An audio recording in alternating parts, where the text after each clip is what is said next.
আজকের এই creamy white sauce পাস্তাটা কি দেখতে চান? তাহলে কিন্তু ভিডিওটা একদমই মিস করা যাবে না। সবটাই থাকছে আজকের ভিডিওতে। আর পাস্তা লাভার কারা কারা আছেন তারা কিন্তু অবশ্যই কমেন্টে একবার হলেও জানিয়ে যাবেন। হ্যালো এভরিওয়ান, আসসালামু আলাইকুম। নতুন দিনের নতুন আরেকটা ভিডিও দেখার জন্য সবাইকে ওয়েলকাম করছি। শুরুটা করছি সকালের নাস্তা দিয়ে। গরম গরম রুটি আর আলু ভাজি দিয়ে নাস্তা শেষ করছি। আর এরপরে আর একদমই ভিডিও করতে পারিনি। ছেলেকে স্কুলে দিয়ে বাসায় চলে এসেছি। আর আজকে দুপুরের রান্নার এখন হালকা পাতলা প্রিপারেশন নিচ্ছি। আজকে করলা রান্না করা হবে আর তার জন্য এই তো করলাগুলো কুচিয়ে আমি একদম পাতলা পাতলা করে এখানে দেখতেই পাচ্ছেন সুন্দর করে কুচিয়ে রেখেছি।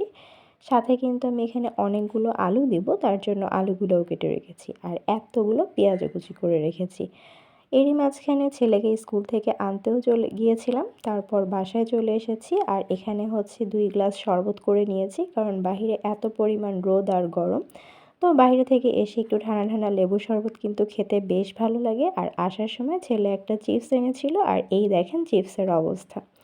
তো যাই হোক, শরবত শেষ করে এখন চলে আসলাম রান্নাবান্না শুরু করতে। আর প্রথমেই তো বললাম আজকে খুবই সিম্পল, জাস্ট করলা তরকারি রান্না করব। আপনারা কারা কারা করলা তরকারি রান্না করেন? আমি সবসময় দেখা যায় ভাজিটাই করি এবং ভাজিটাই আমার কাছে বেশি পছন্দ, কিন্তু আজকে একটু করলা মাছ দিয়ে তরকারি রান্না করব, তো সেটারই প্রিপারেশন নিচ্ছিলাম। এখানে মশলাটা খুব ভালো মতো কষিয়ে নিচ্ছি। আর করলা রান্না করতে গেলে বা ভাজি করতে গেলে তেল আর পেঁয়াজটা তো একটু বেশিই দিতে হয়, তাহলে কিন্তু টেস্ট অনেক গুণ বেড়ে যায়। এটা তো আমরা সবাই জানি। মশলা খুব ভালো মতো কষানো হয়ে গেলে আমি কিন্তু আলুও দিয়ে দিচ্ছি। আর আমি আলু কিন্তু আজকে বেশ অনেকগুলোই দিয়েছি, কারণ ওই যে আমার বাসায় সবাই কিন্তু আলুখোর, তার কারণে একটু আলু বেশিই দিয়েছি। আর সেই সাথে করলাতে আলু দিলে কিন্তু খেতেও অনেক মজা লাগে। তো তাই যাই হোক, এ কারণেই হচ্ছে এভাবেই দিয়ে নিচ্ছিলাম। আপনারা কারা কারা কীভাবে রান্না করেন বা কারা কখনো রান্না খেয়েছেন কি না অবশ্যই কিন্তু একবার হলেও কমেন্টে জানিয়ে যাবেন। আমার আলু সেদ্ধ হয়ে গিয়েছে, আর এদিকে আমি করলাগুলো আগে থেকে কিন্তু একটু লবণ দিয়ে চটকে নিয়েছিলাম, যাতে তিতা ভাবটা একটু হলেও কমে যায়। তো যাই হোক, এখন আলুর সাথে করলাটাও খুব ভালো মতো নেড়েচেড়ে মিশিয়ে নিচ্ছি। আর এটা কিন্তু আমি খুব একটা নাড়বো না, জাস্ট হালকা হাতে একবার প্রথমে নেড়ে তারপর ঢাকনা দিয়ে ঢেকে দিয়েছিলাম। তো এই তো বেশ খানিকক্ষণ পর কিন্তু আমার হচ্ছে করলাটা অনেকখানি সফট হয়ে গিয়েছে, বলতে পারেন করলাটা আমার প্রায় সেদ্ধ হয়ে গিয়েছে। আর আমি আজকে রুই মাছ দিয়ে রান্না করছি, তার জন্য এখানে মাছগুলো হচ্ছে ভেজে রেখেছিলাম। তো এই তো মাছগুলো দিয়ে একটু উল্টে পাল্টে নেড়ে নিচ্ছি। আর করলা কিন্তু আমি খুব একটা নাড়াচাড়া করিনি। আর এভাবেই হচ্ছে এই রান্নাটা করলে খেতেও কিন্তু বেশ মজা লাগে। আর যদিও বললাম আমার কাছে ভাজিটাই ভালো লাগে, বাট তারপরেও এইটা কিন্তু খুব একটা খারাপ না। আর আমাদের বাসায় সবাই কিন্তু রান্নাটাও অনেক বেশি পছন্দ করে। তো আমার রান্না বলতে পারেন একদম হয়ে এসেছে। আমি কিন্তু জিরা গুঁড়াও দিয়ে দিয়েছিলাম, বাট সেটা স্কিপ হয়ে গিয়েছে। তো যাই হোক, আমার রান্না একদম ডান। ফাইনাল লুক ছিল এটাই। কেমন হয়েছে জানাতে একদম ভুলবেন না। আর যারা এখনও রান্না খাননি তারা একবার হলেও এইভাবে কিন্তু রান্না করে দেখতে পারেন। খেতে কিন্তু বেশ ভালোই লাগে।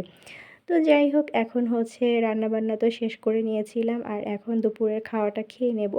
এই তো আমি এদিকে আমার খাবারটা বেড়ে নিয়েছি, আর ওইদিকে উজায়েরও খাওয়া হয়ে গিয়েছে। খাওয়া দাওয়া শেষ করে বেশ খানিকক্ষণ পর দেখলাম বাহিরে প্রায় হচ্ছে অন্ধকার টাইপের হয়ে এসেছে, মনে হচ্ছে এক্ষুনি বৃষ্টি নেমে যাবে, আর বাতাসও হচ্ছিল। আর এদিকে আমার ছেলে এখন হুজুরের কাছে পড়তে যাবে, ওর পড়তে যাওয়ার টাইমও হয়ে গিয়েছে, আর তার আগেই হচ্ছে এই অবস্থা। তো কী আর করা, ছেলেকে বলছিলাম যে একটু অপেক্ষা করো, দেখো যে যদি খুব বেশি বৃষ্টি আসে তাহলে তো আর আজকে আর হুজুর আসবে না। কিন্তু পরবর্তীতে দেখলাম যে খুব বেশি জোরে না হলেও হালকা হালকা বৃষ্টি হচ্ছিল, তো এই কারণে আমার ছেলে জাস্ট ছাতা নিয়ে চলে যাচ্ছিল। আর এই যে দেখেন, ছেলে কিন্তু একদম হচ্ছে ছাতা নিয়ে মাশাআল্লাহ যাচ্ছে। সবাই আমার ছেলের জন্য দোয়া করবেন, একটু মাশাআল্লাহ বলে দিবেন। আর এই হচ্ছে আমাদের বাসার ভিতরের অবস্থা, কাদা পানি যেন কমছেই না।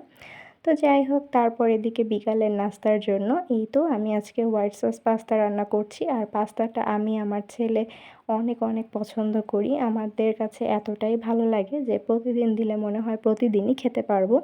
তো যাই হোক, এখানে হচ্ছে পাস্তাটা হচ্ছে রান্না করে নিচ্ছি। আর চিকেন পাস্তা করব, হোয়াইট সস চিকেন পাস্তা। তার জন্য চিকেনটাকে প্রথমেই মেরিনেট করে নিচ্ছিলাম খুবই সামান্য কিছু মশলা দিয়ে। এখানে হচ্ছে সব রকমের হচ্ছে গুঁড়া মশলাগুলোই দিয়েছি, সাথে আদা রসুন বাটা দিয়ে হচ্ছে আমি এটাকে জাস্ট কিছুক্ষণ রেখে দেবো। আমি কিন্তু খুব একটা মেরিনেট করে রাখিনি, মানে বাকি প্রিপারেশন নিতে নিতেই এটা হচ্ছে যতক্ষণ থাকে।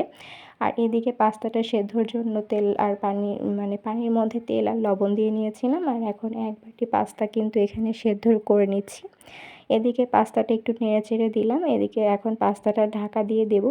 পাস্তাটা সেদ্ধ হতে থাক। আর আমি এদিকে ওই যে বললাম চিকেনটা এখন ভেজে নেব। তো তার জন্য তেলও দিয়ে নিয়েছিলাম ফ্রাই প্যানে। তেলটাও বেশ গরম হয়ে গিয়েছে। এখন নেড়েচেড়ে চিকেনটাকে একটু টাইম নিয়ে একটু ভাজা ভাজা করে নেব। আর চিকেনটাকে একটু ভাজা ভাজা করে নিলে না খেতে কিন্তু অনেক বেশি মজা লাগে।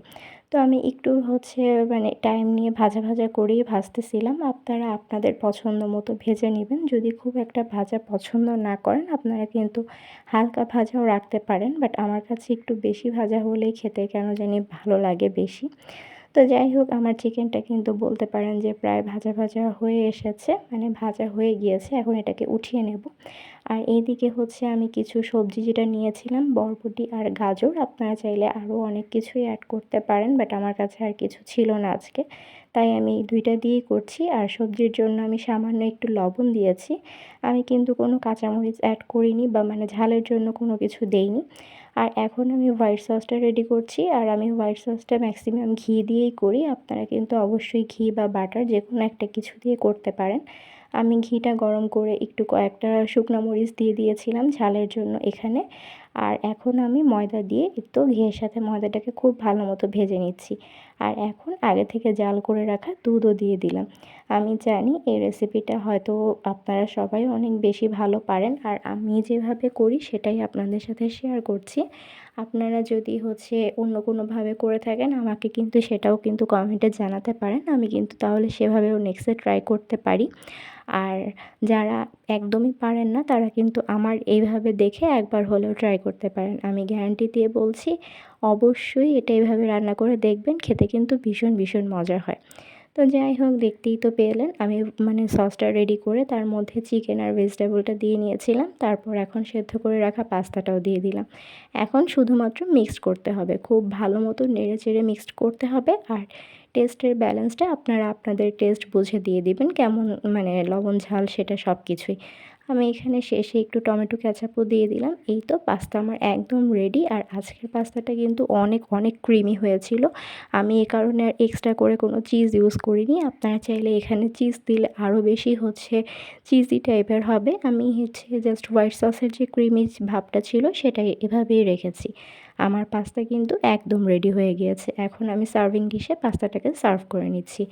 আর কেমন হয়েছে লুকটা অবশ্যই কিন্তু কমেন্টে জানাতে ভুলবেন না। আর পাস্তা কারা কারা পছন্দ করেন? আমরা তো বললাম পাস্তার বিগ ফ্যান। আমি আর আমার ছেলে, আমাদের প্রতিদিন দিলে আমরা প্রতিদিনই খেতে পারবো। আমাদের মতো কি আপনারাও কেউ আছেন? অবশ্যই একবার হলেও কমেন্টে জানিয়ে যাবেন। সেই সাথে আমার আজকের ভিডিওটা কেমন লেগেছে সেটাও জানাতে কিন্তু একদমই ভুলবেন না। খুব তাড়াতাড়ি আবারও নতুন ভিডিও নিয়ে ফেরত আসবো আপনাদের মাঝে। ততক্ষণ পর্যন্ত সবাই ভালো থাকবেন। আর সেই সাথে আমার পাস্তার রেসিপিটা একবার হলেও বাসায় ট্রাই করবেন। এই যে আমার ছেলে কিন্তু বসে গিয়েছে পাস্তা খেতে, আর এদিকে আমি আমারটাও নিয়ে নিয়েছি। এখন মজা করে মা ছেলে মিলে পাস্তা খাবো। তো বিদায় নিচ্ছি, সবাই ভালো থাকবেন। আল্লাহ হাফেজ, আসসালামু আলাইকুম।